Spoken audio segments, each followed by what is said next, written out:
一个名为维吾尔法庭的独立法庭星期五举行第二次听证会，听取证人的证词，收集中国当局破坏东突厥散维吾尔穆斯林的证据。在第二次听证会前夕，北京批评设在伦敦的这个法庭是代书法庭，批评其成员是反华小丑。9月9日，在北京举行的新闻发布会上，中国外交部发言人表示，无论他找多少个演员，搞多少场所谓听证会，他都是一个非法法庭，注定竹篮打水一场空。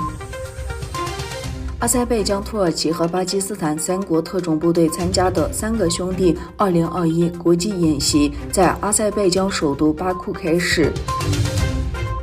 中国福建莆田为控制最新爆发的新冠病毒德尔塔变异病毒株疫情，星期天要求严格限制民众聚集，而非必要不得随意外出。白俄罗斯总统亚历山大·卢卡申科表示，他们计划从俄罗斯购买价值超过10亿美元的武器。这表明我们非常重视我们与北约军队直接接壤西部地区。美国、韩国和日本的官员将于下周在东京就朝鲜问题召开会议。这3个国家一直在讨论如何打破与朝鲜在核武器和弹道导弹计划方面的僵局，这些计划已引起国际制裁。